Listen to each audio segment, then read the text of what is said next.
Let's wait a little more. Yeah, so people are coming in.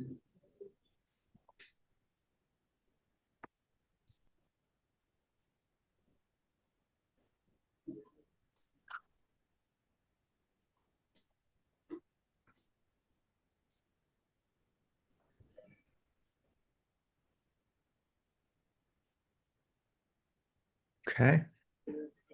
Should we start? Yeah, let's go. Okay.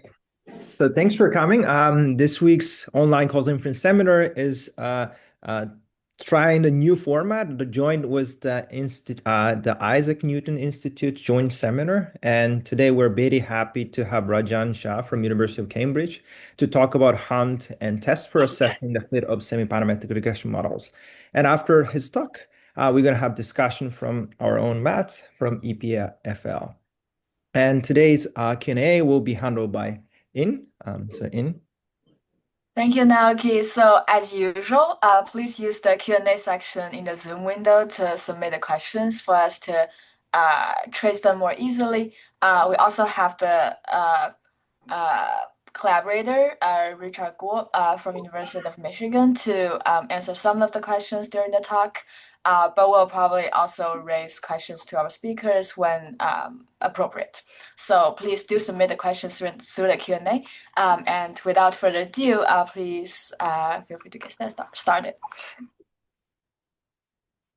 Okay, so thanks so much for this kind invitation. I want to thank the organizers a lot for putting together this seminar series. And it's really exciting to be this sort of first guinea pig in this joint session with the INI. So I want to talk about assessing the fit of semiparametric regression models. It's not directly related to causal inference, but I think semiparametrics and causal inference have been close cousins for many years. And we'll see some sort of applications to causal inference as well. And so there's some joint work with my PhD students, Aditya Dhawan, and former postdoc Richard Guo, who is now at Michigan. Okay, so I want to start by offering a few perspectives on goodness of fit testing and models. Okay, so I think models offer an often sort of necessary simplification in the face of a curse of dimensionality. Right? So we often need to sort of simplify things so that we can guide decision making. Yet, as George Box would remind us, all models are wrong. Right? So when is a model useful? Well, I would argue that a necessary condition for a model to be useful is that the data does not provide strong evidence against its assumptions. Right? So that's a sort of basic requirement, if you like, for a model. And if we were to sort of ignore the fact that the evidence was somehow against our model being valid, then we, for example, risk producing confidence intervals around parameters that don't really have a meaningful interpretation. Worse still, if our sample size was such that we really had some strong evidence against the null, then these confidence intervals might be sort of really rather narrow. And so then we would be sort of very sure about something that was sort of completely wrong, right? Which is not a situation we want to be in. And goodness of fit tests, I think, provide a sort of convenient and formal way for somehow assessing this evidence that there might be against the model. Okay. Also, to put things another way, sometimes people have sort of reservations about goodness of fit testing because they think the model is always wrong. So what is the point somehow? Is it just somehow telling you what your, is it sort of telling you what your sample size is essentially because your model is always wrong? But that's almost the point in the sense that it sort of, a goodness of fit test can tell you at which sample size you should be sort of moving to a more complicated model, right? A more complex model that is somehow more faithful to the data generating process. Okay, so then with that in mind, and considering that we now see sort of larger and larger data sets, sort of one challenge with goodness of fit testing is that we are now fitting these sort of more flexible models. So, for example, a sort of very often used class of models are generalized additive models, popularized by this textbook from Trevor Hastie and Robotive Shirani, which also has a sort of excellent software implementation by Simon Wood in this MGCV package that are really used very widely. For example, our Office of National Statistics here in the UK, we're using these to inform our response to COVID. Okay, so that's sort of one large class, one sort of popular class of flexible models. Another class, partially linear models. So here we could think of T as being maybe a binary treatment indicator, Z is some baseline covariates, Y is some outcome, and then the null hypothesis that we have a partially linear model under the usual sort of causal inference assumptions would translate to there being no heterogeneous treatment effects. Okay, so one challenge then when we're fitting these flexible models is trying to distinguish between a sort of incompatibility of the data and the model and a kind of expected lack of fits that you might expect to see because you're having to fit such a flexible model, right? Another sort of challenge that one would have in goodness of fit testing is that we might not necessarily have a good idea of what the alternative looks like, right? So for example, when we're considering this partially linear model null or this homogeneous treatment effect null, the alternative could involve complex interactions between the treatment and the covariates. So we might not have a good idea of what these look like. If we really did have a good idea, then perhaps we would have put them in our model to begin with, right? Okay, so despite these sorts of challenges, there's been quite a bit of work on goodness of fit testing in various contexts. And I won't sort of go through this in detail, but there's sort of quite a lot of classical work on goodness of fit testing. Typically, this tends to, or some work in this area tends to involve choosing bandwidth parameters for non-parametric smoothing procedures that sort of often tricky to choose because it involves some sort of under-smoothing. So you might not know exactly, you can't use cross-validation maybe to tune these things. Maybe they use sort of complicated bootstrap procedures to try and get critical values, or they sometimes rely on sort of classical non-parametric regression models for Y on all of our covariates or all of our predictors. So things like a local polynomial regression performing sort of well. So they rely on that, on the really sort of strong predictive ability of these procedures, and these may well not be competitive in sort of modern data settings where you've got a moderate number of covariates and the data generating process is quite complicated. Okay, so ideally we'd like a method that is relatively easy to use, can scale to these moderate dimensional settings, hopefully avoids the sort of complicated bootstrap procedures or sort of slightly awkward choices of bandwidths.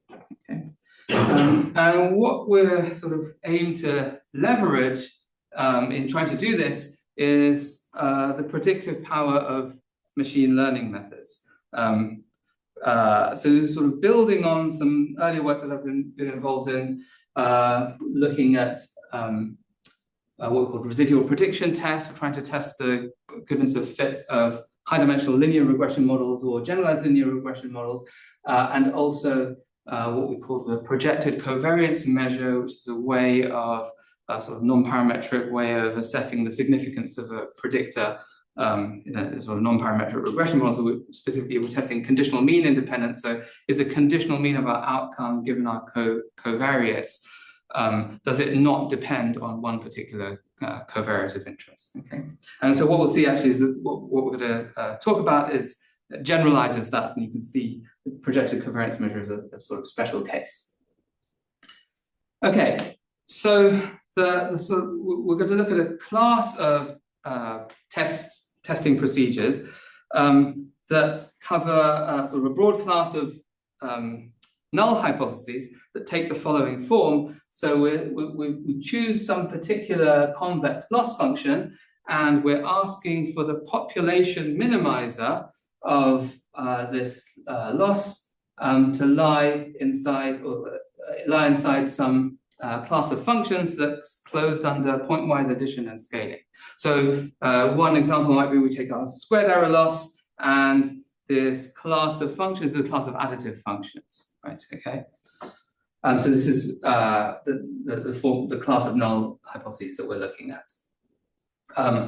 And just for the purposes of this talk, I'm going to look at the sort of a special case where we're testing a conditional mean specification of the following form. So the conditional mean of y given x is going to be some known differentiable strictly increasing inverse link function mu applied to a function which lies inside this class of functions curly f, which is closed under pointwise addition and scaling. So it could be additive functions, it could be functions which are constant in a particular covariate, things like this. Okay, and so this special case may be cast into this more general framework by taking this sort of particular loss here, like a GLM type loss, where this capital K here, this is a sort of antiderivative of this inverse link function mu. Okay, so this framework then encompasses testing for the generalized additive models, generalized partially linear models, varying coefficient models. The sort of more general framework here can also handle, for example, testing a sort of additive quantile regression as well. But I won't talk about that quite so much. Okay, so our starting point, which is also the starting point of many goodness of fit testing procedures, is that if we look at these sort of residuals, so this f star is sort of the best fit in this function class f. So under the null, this y minus this mu of f star, this has conditional mean given x equal to 0. So this is going to be uncorrelated with any function of x, right? So this is sort of the starting point that we take here. In the more general setting, we would actually be looking at a similar sort of set of equations where instead of the residuals here, we have the derivative of the loss function, okay? Okay, so these kinds of complex testing procedures are amenable to what I like to describe as a hunt and test procedure. So for simplicity, imagine that we've got sort of 2n data points, they're all IID, and what we're going to do is split our data into two parts. In the first part, we're going to sort of hunt for or search for a good test to use somehow, and on the second part, we're going to actually sort of implement that test, okay? So in our context here on the first part, we're going to be hunting for a function h that is hopefully going to sort of expose the signal that we expect to be present in these residuals under an alternative. So we're going to hunt for an h hat, which is going to have positive correlation with these residuals. So here we've first sort of fitted our null model to give us this f tilde. So we get these residuals and try and find some sort of positive function that has a positive correlation with them. On the other part of the data, we go and implement the test. Okay, so this Li is just the product of the residuals and this hunted function. And what we're going to do is look essentially at an average of these products, right? An average which has been normalized by its empirical standard deviation. So it's not the only way of proceeding, starting with this sort of specification here. There's some sort of interesting work which, instead of using the sort of hunt and test type strategy, looks at sort of squaring this and then averaging over different functions h. This is an interesting idea as well, but I think this hunt and test procedure has a kind of appealing simplicity as well. Okay, so I want to talk about the sort of the hunting and the testing parts of this then. And let me start by talking about the testing part, actually, so in the sort of opposite order, okay? So we'd like our test statistic under the null to have an asymptotically Gaussian distribution with mean 0. So this relies on, well, if we look at the sort of what the mean is going to look like, it sort of looks a bit like this. So here we've got, you know, one of our summands, right? And this VL here, this is just the variance of this product. So this is the part what we're sort of normalizing by. Well, what I can do inside here is I can add and subtract what is under the null, the true conditional mean of the yi given the xi, right? And so we see that the yi minus the mu f star, that's going to sort of disappear when we take the expectation, so we're just left with it. So we're left with this kind of error. How well did we estimate the f star multiplied by this hunted function? So that sort of perhaps initially looks promising. So when we try and control this term and try and argue that this is 0, maybe we use a Cauchy-Schwarz inequality here. And then we see that we have this sort of squared prediction error term. But the issue is that it's sort of blown up now by an n somehow. And although the squared prediction error we might expect goes to 0, when we blow it up by n, this is not going to be going to 0. And what is this being multiplied by? Well, it's multiplied by this sort of expected square of this hunted function, which has been normalized by this variance. We maybe expect this to be of order 1, so that's not really helping us, right? So this is not looking good. And in practice, if you were to go away and try this, then you could end up with this kind of empirical distribution function for your p-values under the null, which is about as bad as possible, right? Okay, so what is the idea? Well, the point is that we know a little bit about this this sort of error term, this bias terms here under the null, in the following sense, that if we do a Taylor expansion of this, we see that it takes the form of this kind of a weight, this mu prime of f star, multiplied by something that we know lies inside this function class curly f, right? So it's the f star minus the f hat, okay? So our idea then is to try and make our h hat, our hunted function, orthogonal to that. And then hopefully this term here should be much smaller. Okay, so how can we go about that? So what we want to, what essentially we want to do is if we write this class here, f curly f of w is this sort of weighted class of functions where we have these weights here multiplying functions inside our curly f. We want to find an h hat, a hunted function, which is in this sort of orthogonal complement, which is orthogonal to these, right? Okay, and we can sort of achieve this through a weighted least squares regression. So if I denote this m of mh hat as the minimizer of this kind of weighted least squares regression, where this mu prime of f star are the weights, then the h hat minus this mh hat, this is something that is going to lie inside this orthogonal complement that is which is what we wanted to happen. Okay, and so empirically, so this is at the population level. Empirically, then we can perform a weighted least squares regression onto our function class f. Right. So if we can fit our null model by regressing on this function class f, we probably can fit a weighted least squares regression model as well. So this is hopefully not too difficult to do. Okay, so once we've done that, then we should have that problematic term is approximately 0. Indeed, if we look at this sort of error term that we had here, then this, when we did a Taylor expansion, then this is what it looked like, right? So we have the actual difference multiplied by this weight, and then we've got our h hat, and then we've got this sort of debiasing part, if you like, or orthogonalization part, it's estimate of the mh hat.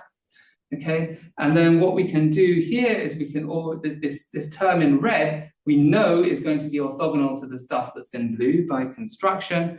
And so just cancelling the h hats there, we see that what we're going to end up with is a product of errors of how well the f hat is estimating its target and how well this debiasing part, this m hat of h hat is estimating this mh hat, so that debiasing part. Okay. So you end up with these product of errors. And then you sort of implement this and you see, okay, this really helps substantially to get your p-values looking like what they should look like. Good, okay. So now let's come to the sort of the hunting part of this, right? So what we now have is a procedure that, given any kind of hunted function we could have come up with, using whatever machine learning method we liked. And this was sort of really the advantage of doing this sample splitting, because you can use as elaborate a procedure as you like to get this hunted function. And then when you are on the other part of the data, you can sort of condition on that, so you can treat it as fixed, right? So we sort of know that whatever hunted function we get, we have a way of sort of debiasing it and making sure that we end up with a test statistic that's going to be well calibrated under the null. But the way in which we do this hunting, this is going to govern the power of the procedure, right? Okay, so let's think about that for a bit. So this, for the time being, let's think about a sort of oracular version of the test statistic where we have these oracle residuals where we've really subtracted the actual f star, the actual sort of projection onto our class of functions curly f. Okay, oops. And then this is sort of what the test statistic looks like. So remember, it's this kind of average here of the product of the residuals and the hunted function now where we subtract off this sort of debiasing term and then appropriately normalized, right?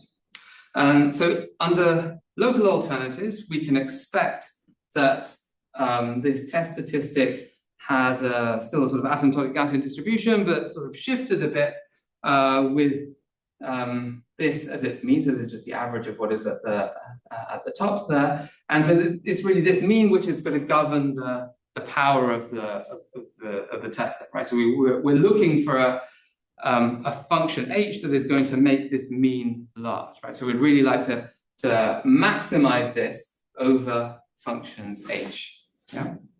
Or equivalently, rather than thinking about maximizing this over functions h, where we're subtracting this debiasing term here, we could think about maximizing over functions h that are already in this sort of pre-debiased class of functions, right? This orthogonal complement of this weighted class of functions, f curly fw. Okay. All right, so this is what we would like to maximize. So there actually, there's not going to be a unique maximizer for this, because you can see that it's invariant under positive scaling of h, but any a minimizer of this sort of weighted least squares problem here is going to be a maximizer of that. Okay, so let's just take a look at this. So this is a bit of a peculiar looking weighted least squares because we're sort of regressing the inverse of the residuals onto our function class, and we've got these weights here being the square of the residuals, right? So it seems like a peculiar thing to be doing, taking 1 over your residuals and somehow regressing it on something. But if you imagine sort of multiplying this thing out here, you see it's not quite so peculiar in the sense that, for example, if you look at the cross product term here, you're going to end up with a sort of 2 times the inverse of the residuals times your function h of x, which is then multiplied by this r squared. So then you're going to get actually 2 times the residuals times that function. So it looks a little sort of more familiar. It's the sort of thing that you expect when you're doing a least squares regression. Something going wrong? You're good. Okay, sorry. Good. Okay. Okay. So we could do this sort of weighted least squares maybe. But one issue is that we don't have direct access to this kind of function class here, this orthogonal complement of this weighted function class here. So we really would like to do a sort of a weighted least squares regression onto that function class, right? And we can then plug it into here, and then this sort of projection is what we want. So this is the kind of picture of what we want to happen. So this G is just, let's say, a class of functions of x. And we're really interested in projecting, in using this sort of weighted inner product, weighted by the square of the residuals, the inverse of the residuals onto this subspace, which is this orthogonal complement of the curly FW. Okay. So that's what we'd like to do. It's not immediately straightforward how we could do that. One thing that we can do is project just onto the class of functions of x, right? So just do the regression on all functions of x. So use your favorite machine learning method to do that sort of weighted least squares regression of the inverse of the residuals. Okay, so we get to here. This is not quite what we wanted, but what we can do is introduce now what is the orthogonal complement of this orthogonal complement. You might think that this should just be curly FW itself, but we're working in this kind of weighted inner product space where we're weighting by this sort of square of the residual, so it's not quite equal to that, but nevertheless, we can actually, using another sort of weighted least squares type regression, project onto here. And so now we've got these 2 things that we can estimate, the projection onto this class of functions of x, this other sort of projection onto this orthogonal complement of the orthogonal complement. When we subtract these 2, then we can get at the thing that we wanted to. Okay, so this is a sort of algorithm that one can use. So I'm writing this E with a hat as a kind of sample average over our hunting sample. So you can do this weighted least squares regression here, where you're just minimizing over all functions of X. So use your favorite regression method here, favorite machine learning algorithm, random forest, boost trees, something like that. And then these other steps here, steps 2 and 3, these are for computing this, or an estimate of this part here. Although they look a little bit complicated, they just involve weighted least squares regressions, right? So it's all sort of transformed then into sort of regular kind of weighted least squares regressions. What you're doing is subtracting your kind of initial part with, and then subtracting what I think of as a kind of refinement here, if you like, which is the part that is bringing you into this class of functions that you are actually interested in.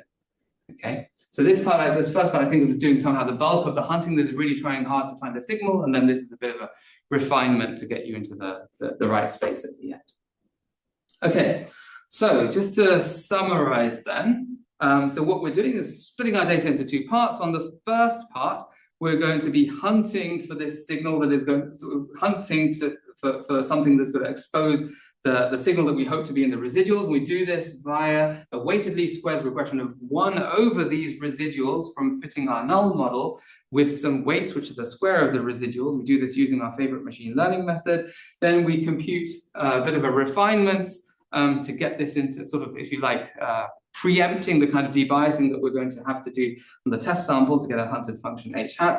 And then on the other part, we're sort of taking that hunted function, that h hat, effectively sort of conditioning on that, and then sort of doing this debiasing, which is again performed using a weighted least squares regression on our original function class curly f, and then going away and forming our test statistic, okay, which is just a product of the debiased hunted function and those residuals. Okay. Normalize that, that gives us our test statistic, and we're comparing that to a standard Gaussian, looking for positive, we're rejecting for sort of large positive values. Okay. Good. Okay, so maybe I'll quickly talk about some theoretical results we have to support this. For theory, it's convenient to work with a version which has 3 splits rather than 2 splits of the data. On the first split, we're going to find the hunted function. On the second split, we're going to find the sort of debiasing function and fit the null model for use then in computing the test statistic on the final part of the split. Okay, so these are the kind of ingredients that are involved in the theorem. So we've got this f star, which is the sort of best projection onto our null function class. This psi, which is the sort of debiased version of our hunted function. Okay, so the sort of population level debiased version, so with the m rather than m hats here. Sigma squared is the sort of variance of that. And then we have this error in estimating our f star, squared sort of prediction error.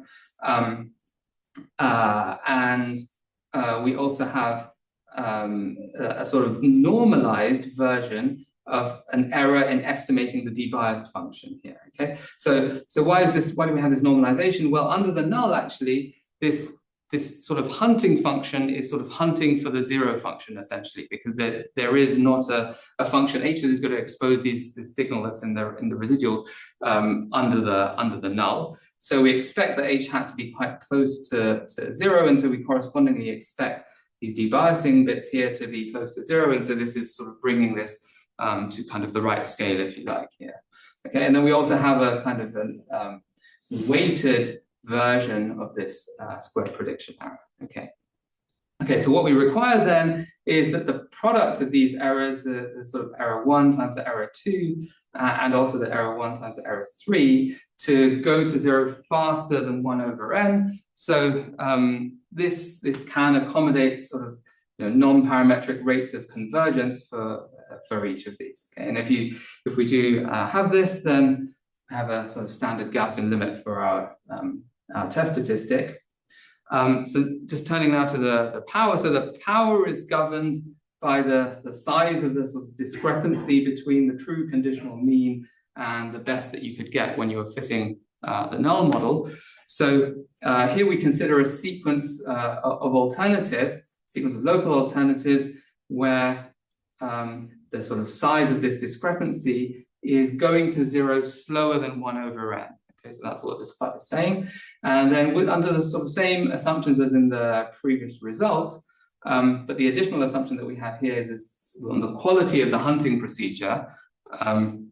So what this is asking for is that this kind of signal or the hunted function, actually the debiased hunted function, is such that it has a positive correlation with this signal with high probability going to 1. Okay, so it doesn't, we don't somehow need to have fitted, we don't need to have estimated the true conditional expectation of y given x very, very well necessarily. We just need to have some sort of positive correlation with the hunted function and the signal that was there. And if that is indeed the case, then we will have power going to 1 under the sequence of local alternatives here. Okay. So I think this part here is actually a relatively strong condition in a way, although we'll see in sort of a few empirical examples that actually, you know, in some cases it appears that we do see something a little bit like that. Right? So this, you know, we expect that there should be some sort of requirement on how well your hunting is performing, right? In the power of this sort of testing procedure.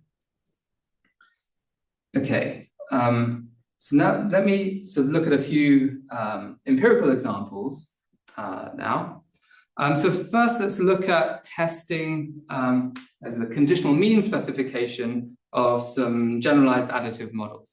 So remember, we're not testing for, you know, whether the errors are Gaussian and things like that, but we're just testing for the conditional mean specification. Although I sort of think this is maybe sort of the most important part of a generalized additive model is that conditional mean specification. That's sort of, you know, if you don't have Gaussian errors, it's not necessarily the end of the world, but if you get the conditional mean specification wrong, then this is where you sort of want to interpret any results with a lot of caution. Okay, so you look at sort of a case where we're sort of continuous outcome kind of case, where we've got some heteroscedasticity here, and this red part here is controlling the level of departure from an additive model.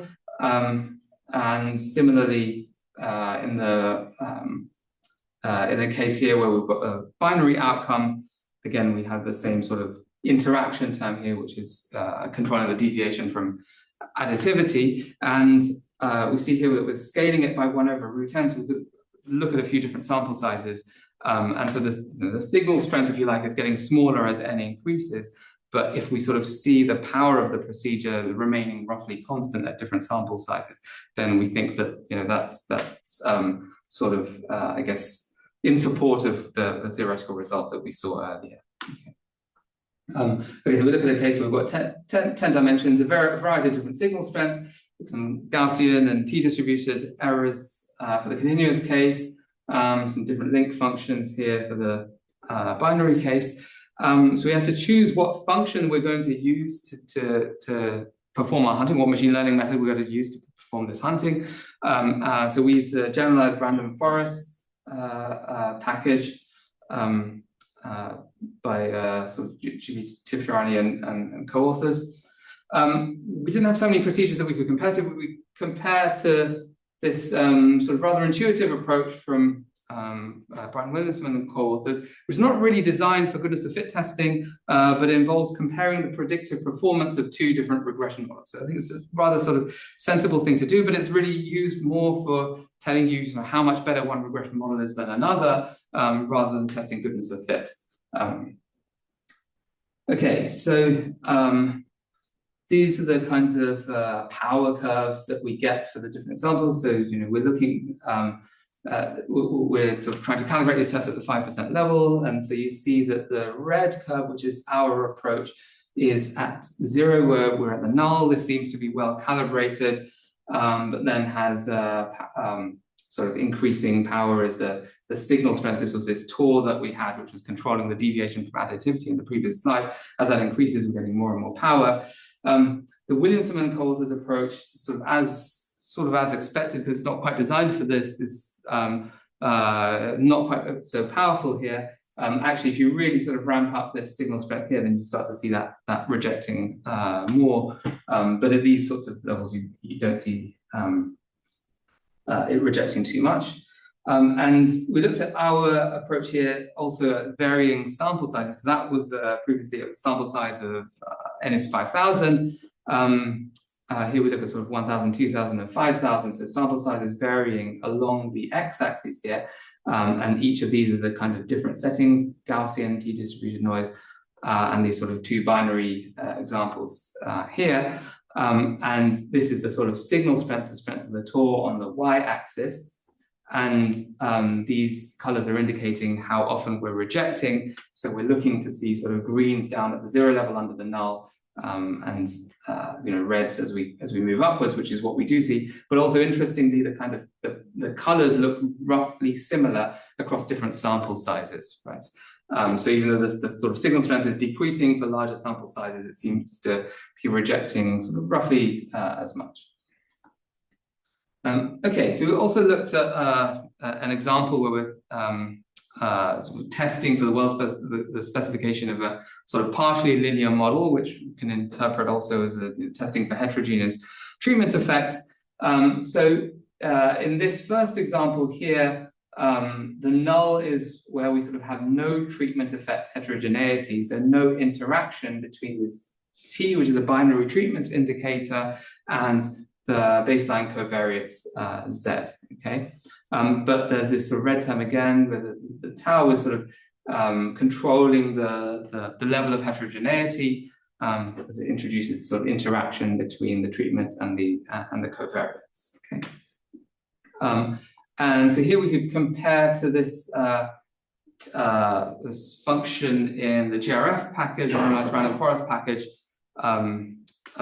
which can be sort of viewed as sort of omnibus test for treatment effect heterogeneity. We also looked at a null hypothesis which permits some heterogeneity in a particular covariate, right? So here we have, oh sorry, this should say a Z2. Here we have an interaction between the treatment and Z2. Maybe you think of this as age or something. So the null model you're thinking of, you sort of know maybe that the effectiveness of the treatment varies according to age, but you want to test whether actually BMI or something, it also varies according to BMI, or let's say something else, right?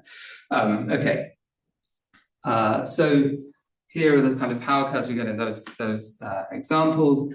We see here the sort of our approach is performing rather similarly to the generalized random forests calibration approach. There are actually sort of many, we looked at a few different examples. There are some where our test does perform better, but I thought it's also interesting to show some examples where it's doing kind of similar to other approaches. And this is other, in this case here, where we're permitting some kind of treatment effect heterogeneity. It's performing as expected, larger sort of signal strength we start to reject under the null seems reasonably well calibrated, although perhaps slightly larger than the 5% there. Maybe just quickly, this is not something that I talked about so much, but we could also apply the approach to test for well specification of additive quantile regression models. And these curves here are sort of just showing that it's performing kind of as expected, and that we get good calibration under the null, and we do seem to have some power here. Okay, so those are kind of synthetic data examples. We also wanted to think a bit about how we can sort of test this, evaluate our methods in the wild, if you like. And for this, we kind of used the following strategy. So we took a large data set and tried to sort of apply our test to subsamples of the data of varying sizes, okay? So the idea is that maybe at the small sample size, you expect that you wouldn't reject, but the hope is that you get to larger and larger sample sizes, because we sort of know that any of these null models has got to be wrong. If we're at a really, really large sample size, we really should be rejecting, right? So we would like to sort of see our test rejecting, and then to sort of assess that the type 1 error control is adequate. What we also did was sort of fit the null model to our big data set and then simulate from that null model, okay, and then see what our test is doing in that null model. So if you like, this is kind of a null counterpart to whatever alternative is there in the real data, so we can sort of see that it's well calibrated. Okay, so we looked at a case where we're testing for the specification of a Poisson generalized additive model. So we had this sort of large data set that sort of has about 400,000 observations, 11 covariates, some of these categorical, actually, the largest numbers of categories. And this has been studied in a few different sort of papers and tutorials where they've noted that generalized additive model, a Poisson generalized additive model, does a reasonable job, but ultimately is sort of inadequate at those, in the sense that there do appear to be some interactions in the data. And for example, light gradient boosting machines performs very well, or sort of noticeably, appears to perform noticeably better when you apply it to the sort of the full data set. Okay. So we fit a Poisson GAM. Here we use a sort of ranger random forest implementation for hunting, and compared to this sort of Williamson approach as well, which again is sort of not quite designed for this, but nevertheless it offers some sort of point of comparison, where we use light gradient boosting machines as because that's comparing the predictive ability of two different models. We compare the sort of Poisson GAM and the light gradient boosting machines there. Okay, so this is what we see. So this is for our test here. We see as we increase the sort of subsample fraction, the sort of bluish curve here, this is the kind of type 1 error control, which seems to be relatively well controlled, and our chance of rejection starts to increase further and further, right, which is sort of what we'd like to see. The Williamson approach here is not, I mean, this is sort of the 5% line, is sort of not sort of rejecting quite so much here, performing similarly to the null case. This is sort of what we would expect, because it's not quite designed for this, but this seems is at least encouraging, I think. Okay, so maybe this is sort of getting close to time, so let me just summarize then. So we've got a sort of testing framework for assessing the fit of semiparametric regression models that are characterized by sort of additive function classes, which encapsulate generalized additive models, generalized partially linear models, varying coefficient models, which we hadn't sort of looked at there, but it could quite easily be put within the frame, I mean, falls within the same framework, additive quantile regression models, and specifically when thinking about the sort of generalized partially linear models, one can think also about testing heterogeneity of treatment effects as well. I guess the effectiveness of the approach relies on the sort of predictive power of the hunting method, which you can choose to be a sort of flexible regression method, flexible machine learning method, and this is where it sort of tries to get its power. And we also sort of have to use this orthogonalization, which you sort of see in plenty of sort of recent pieces of work in this sort of double machine learning kind of area, which we use for debiasing. One thing that I didn't mention, but is worth mentioning, is that one sort of not very appealing property of the test is that it has some kind of randomness, sort of extra randomness in it from the randomness of the sample split, which you ideally wouldn't want, because a different analyst can do a different sample split, they get a slightly different answer.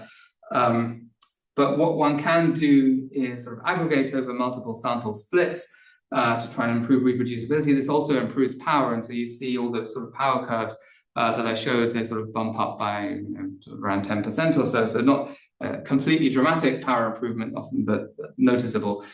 Using this sort of rank transform subsampling approach that I worked on with Richard Guo, and so there's an R package for that. So this can be used actually for all sorts of procedures where you have this sort of extra randomness, maybe from a hunt and test, but actually more generally to try and improve power and reproducibility.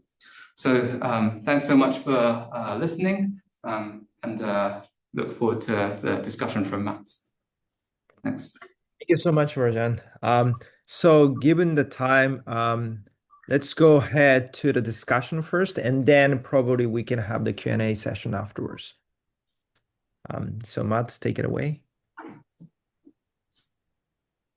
First, thank you very much, Rajan. As usual, you gave a clear and beautiful aligned talk, and congratulations also on the work. I like this work and the method because it's quite transparent. It's fairly easy for me to understand what's going on, and I believe that it has broad applications. Also because it's easy to use. And another feature that I like, especially when it's combined with the subsampling work you have done with Richard Go in GRSSB before, is that it might allow you to avoid a lot of arbitrariness in your analysis by the de-randomization and also by avoiding choosing bandwidth parameters and so forth. So today I want to give some context to your results, also to tune it specifically to causal inference people and focus on the effect heterogeneity part towards the end. But first I'll start with goodness of fit testing. As Rajan already said, the classical view is that you posit some model and your null is that your model is correct. And your alternative is any deviation from that class of models under your null. And if we think about models as simplifications of the reality in the face of the curse of dimensionality, then we would eventually expect that with larger sample size and an appropriate test, such as the one you developed, we will ultimately reject. And then my question is somewhat, what do we do next? So the first thing we need to think about is, did we calibrate our test towards some deviation or alternatives that are scientifically meaningful or important for some type of future task, whether that is implementing a new treatment rule or doing some prediction with certain important implications. And if we reject, and even if we don't reject, what do we do next? In the sense that, can we learn something from the age function you estimated?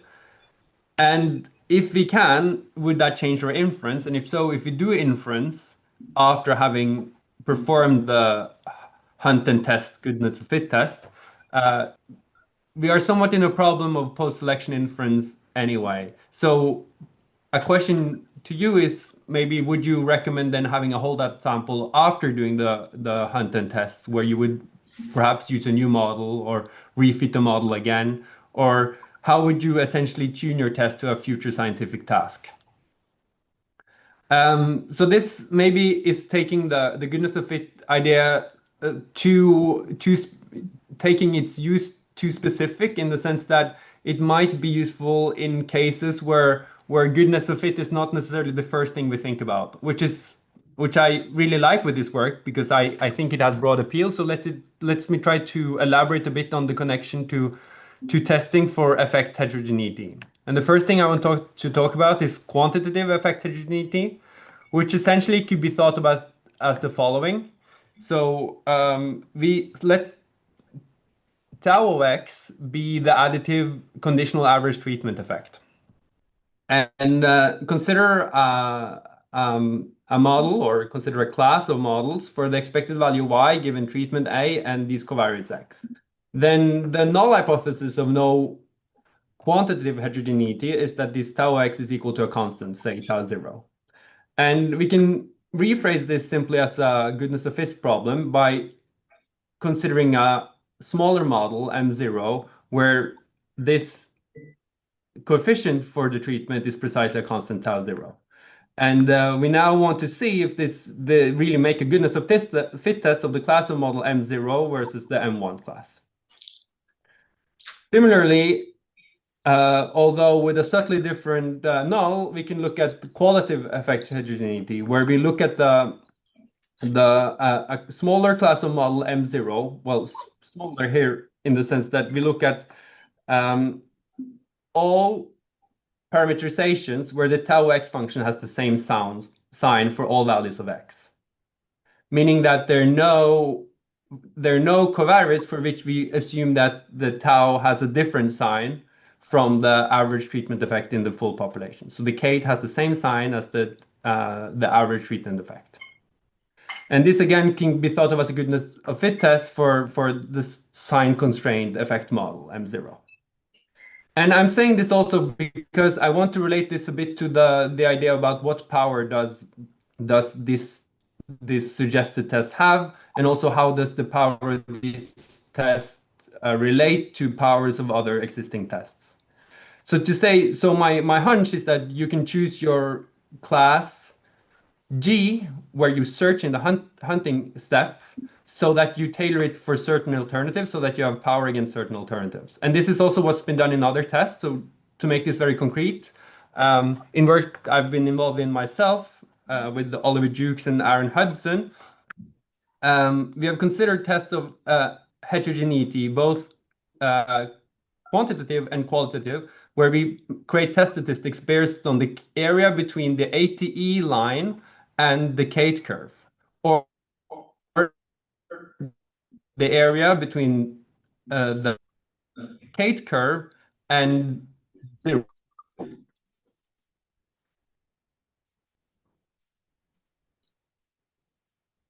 So this would the curve, and I'll explain that for the orange one, the qualitative effect heterogeneity.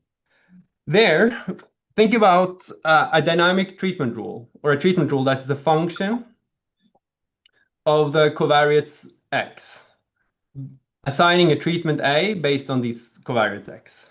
And consider a class of such functions, such decision rules. The test statistics in this existing works is basically based on finding an f star in this class of functions f, such that treating people according to this rule f star will substantially outperform any static rule where everybody is either treated or non-treated. And with the low power, when there exists no such function f, that substantially outperforms the static treatment regime, where everybody is treated or not. And thereby, this test statistic is targeted towards a policy-relevant parameter, namely this regime. So the test will reject in those settings where there exists a regime in this class, which might be chosen by the investigator as a class of things that could possibly be implemented. And thereby we know, or we have some guarantees that if there exists such a regime, we will have suitable power. And my question to you, could you somehow create your hunting step and design it in such a way that you precisely get power against alternatives that are scientifically meaningful or important? So the two things I've talked about so far was somehow about relating the hunting towards the scientific question, and also what we want to do next after having, say, rejected in a goodness of fit test, or also when we don't reject, what do we actually do next? Because somehow the inference is conditional on that decision.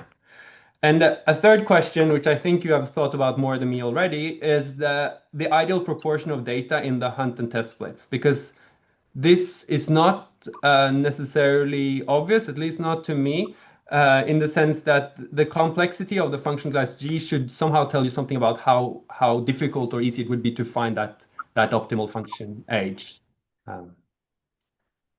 So I will leave with these three questions and give you some time to answer, and I will reiterate that I think this is really nice and applicable work, and builds on the beautiful paper you have with Richard and JRSSB.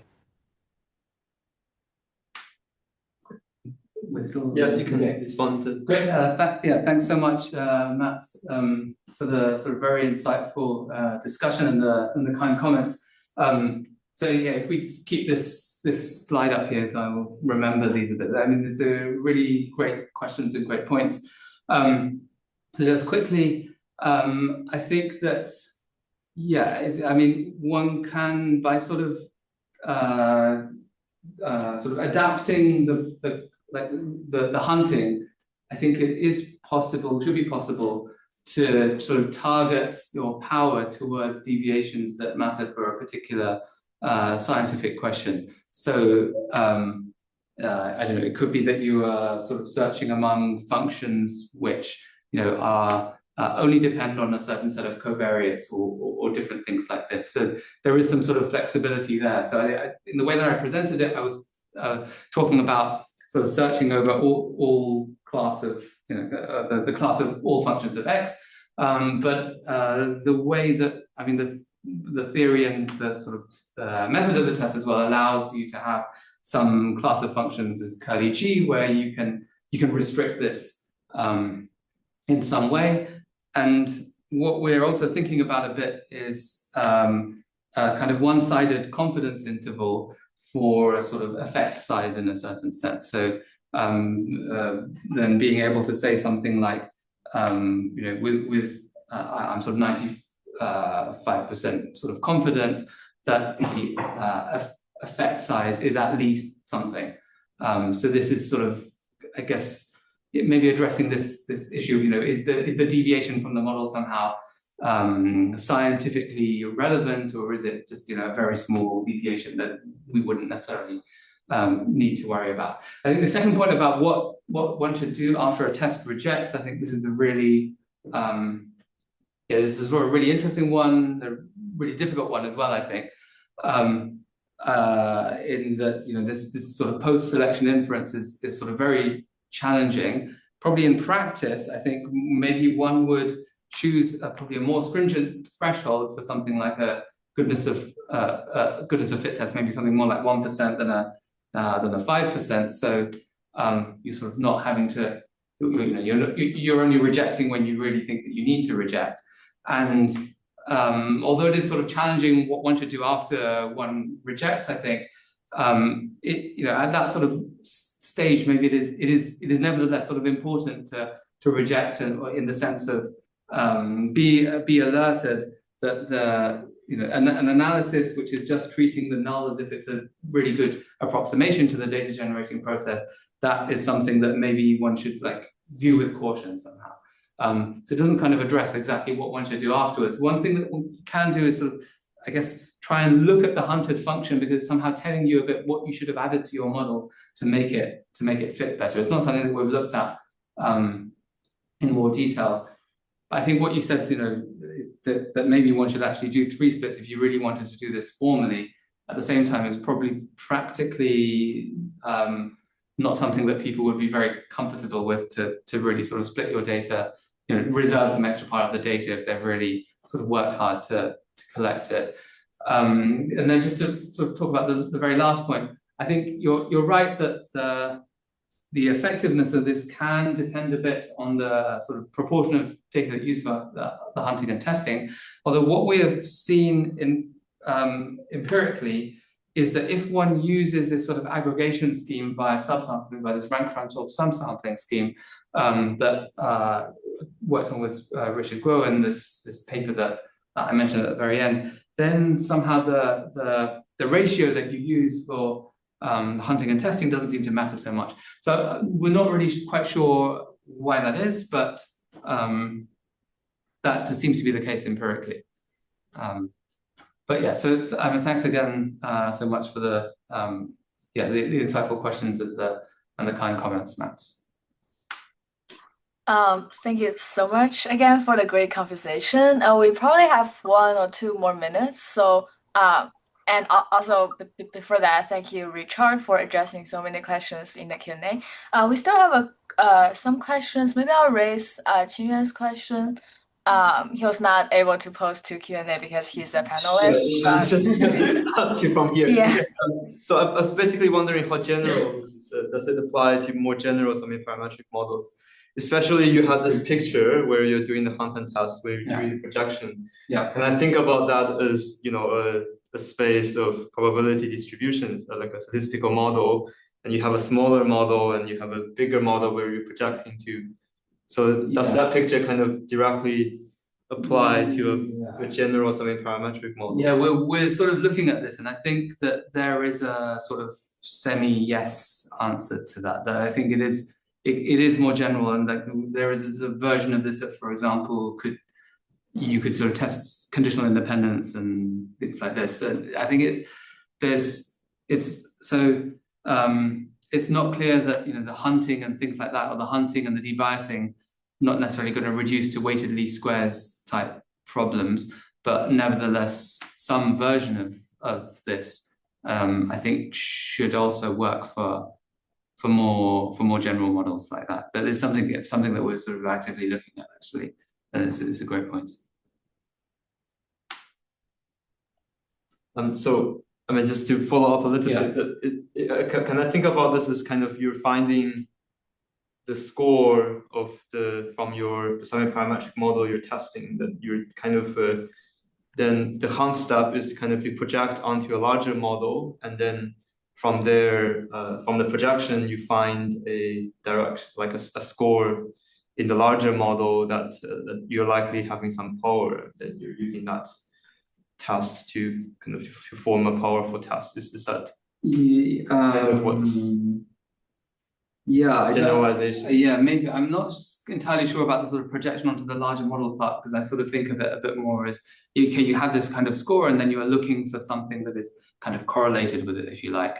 But maybe this ends up being sort of the similar thing. But again, this is you get a kind of a score, you find something that is correlated with it, and go back and you look at the test statistic, which is this kind of empirical average of this thing that you found, and this score. But again, one still needs to do this debiasing and also think about then what is the optimal thing to have found that is sort of, I mean, correlated I'm using sort of loosely speaking here, because really you want the thing that is somehow going to maximize power, and it's not completely obvious how you do this in a very, very general way, but I don't know, this maybe partially answers. We can take it offline. Yeah, exactly. It's kind of convenient to tell you.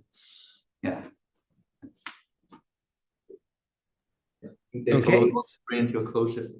Yes, I think that there's still one more questions, but I think we're going to send the questions to the authors.